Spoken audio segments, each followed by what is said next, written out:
23 এপিসোডের শুরুতেই আমরা দেখতে পাই নাজাওয়ের কাছে মিস জিয়াং আসে এবং সে এখানে নাজাওর জন্য লাঞ্চ নিয়ে আসছিল। সে নাজাওকে এটা খেতে দিলে নাজাও বলে যে আজকে আমার ক্ষুধা নেই।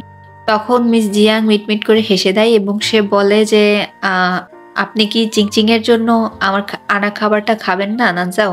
আপনি জানেন না চিংচিং এর বয়সী আমার একটা ভাতিজি আছে, সেও না তার বয়ফ্রেন্ডকে এভাবে কন্ট্রোল করার চেষ্টা করে।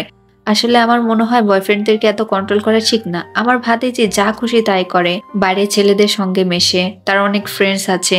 তার বেলায় কোনো রুলস নেই, কিন্তু তার বয়ফ্রেন্ডের বেলায় অনেক রুলস। আচ্ছা যাই হোক, আপনি না হয় সবটা না খেলেন, এই সালাদটা খেন, এই বলে সে সেখানে সালাদ রেখে চলে যায়। নাজাও তখন সালাদটা দেখে ভাবে যে আমি তো চিংচিংকে প্রমিস করেছিলাম, এটা কি খাওয়া ঠিক হবে? পরবর্তী সিনে আমাদেরকে সু এবং চিংচিং এর ভাইকে দেখানো হয়। এখানে তারা দুইজন ডিসাইড করেছিল যে তারা আজকে টিভি দেখবে দুইজন একসঙ্গে। তখন চিংচিং আসে সুয়ের বাসাতে, আর যার জন্য সাংকে এখানে লুকিয়ে থাকতে হয়। সাং এখানে সুকে বলছিল চিংচিংকে নানজাওর কাছে পাঠিয়ে দাও। এদিকে আমরা নানজাওকে দেখতে পাই, সে এখনো ভাবছিল যে সে চিংচিংকে কিভাবে খুশি করবে। সে আবার অনেকগুলো ডিসকাউন্ট কুপন চিংচিং এর নাম্বারে পাঠিয়ে দেয়। আর তখন সকালে উঠে এই জিনিসটা দেখতে পেরে চিংচিং এর তো অনেক বেশি রাগ হয়। সে তার বান্ধবী সুকে বলে, দেখেছো দেখেছো নানজাও কি লোক, আমার সঙ্গে একটা অন্যায় করছে, আমাকে তো সরি বলেই নাই, উল্টে এইসব ডিসকাউন্ট কুপনগুলো সে আমার নাম্বারে পাঠাচ্ছে। তাহলে ভাবো কতটা পরিমাণে রাগ হতে পারে। আর চিংচিং এর চেঁচামেচি শুনে চিংচিং এর ভাইয়েরও ঘুম ভেঙে যায়। সে তাড়াতাড়ি করে উঠে এবং নানজাওকে মেসেজ করে যে তুমি কি বলো তো, আমার বোনকে এখান থেকে নিয়ে যেতে পারছো না, ও তো আমাদের জীবনটাকে জ্বালিয়ে দিল। এরপরে নানজাও তাকে মেসেজ করে যে হ্যাঁ আমি দেখছি কি করা যায়। তখন চিংচিং এর ভাই বলে যে তুমি তাড়াতাড়ি ওকে সরি বলো, তাহলেই ও তোমার কাছে চলে যাবে। এখানে আমরা দেখতে পাই যে সেই ড্রয়িংটাকে মিয়ামোটো চিংচিংকে যেই সিগনেচারটা দিয়েছিল সেটার উপরে মূলত সেদিন নানজাও পানিও ফেলে দিয়েছিল, আর যার জন্য চিংচিং অনেক বেশি রাগ করে। আর এই রাগারাগি নিয়েই মূলত চিংচিং সেদিন বাসা থেকে চলে গিয়েছিল। আর এইটা নাজাওর কাছেই ছিল। নাজাও ভাবছিল যে এই জিনিসটা কিভাবে ঠিক করা যায়। নাজাও যখন এই জিনিসটা অ্যাসিস্ট্যান্টের সঙ্গে শেয়ার করে তখন অ্যাসিস্ট্যান্ট তাকে বলে যে বস আপনার লেগ শিংলিং এর মেন কপের উপরে কফি পড়ে গিয়েছে। আর নাজাও তো তখন শকড হয়ে যায়। তখন অ্যাসিস্ট্যান্ট নাজাওকে বলে যে বস মূলত চিংচিং এই ব্যাপারটা নিয়েই আপনার উপর এত বেশি রাগ করেছে, আপনি এই অটোগ্রাফটাকে দেখুন ঠিক করাতে পারেন নাকি।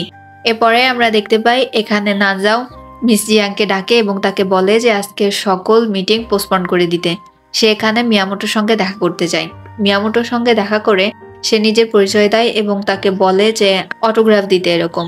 তখন মিয়ামোটো তাকে জিজ্ঞেস করে যে অটোগ্রাফটা তো আমি আপনাকে দেইনি। তখন সে চিংচিং এর কথা বলে। মিয়ামোটো তো রাগ করতে থাকে যে আপনি এটা কিভাবে নষ্ট করেছেন। তখন নানজাও বলে যে এটা তার থেকে নষ্ট হয়ে গিয়েছে, আর এই জন্যই সে তার কাছে আসছে যাতে সে আরো একটা অটোগ্রাফ দেয় এখানে।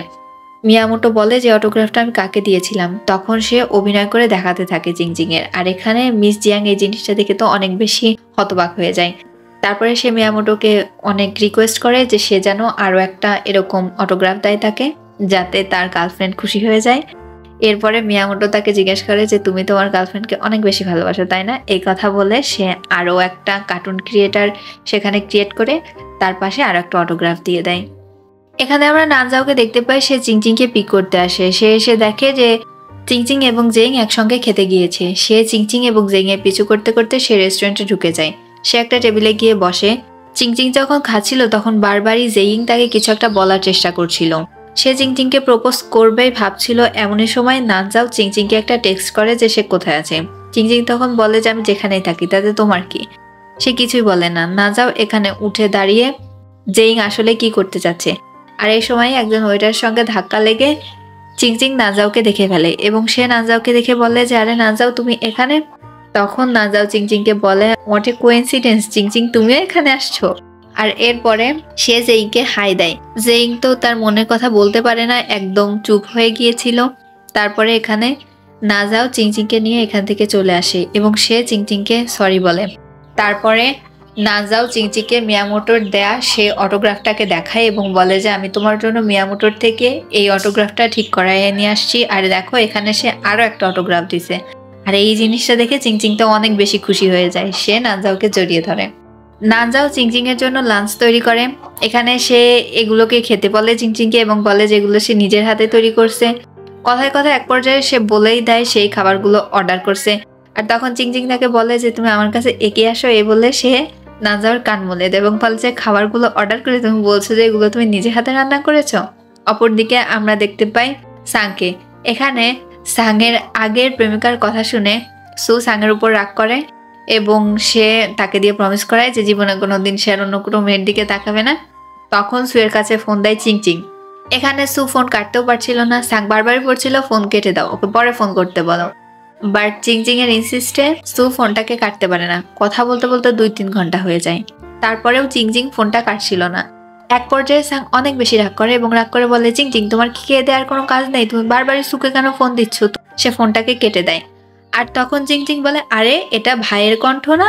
চিংচিং এখানে নানজাওকে এসেও জানায় যে আমার ভাই সুয়ের সঙ্গে কি করছে, আমি কিছুতে আমার ভাইকে সুয়ের জীবনটা নষ্ট করতে দিব না। আমার ভাই অনেক পচা একটা ছেলে, আমি চাই না সু আমার ভাইয়ের সঙ্গে কোনো রিলেশনশিপ রাখুক। আর এইখানে 23 এপিসোডটা শেষ হয়ে যায়। ভিডিওটা ভালো লাগলে সাথেই থাকবেন।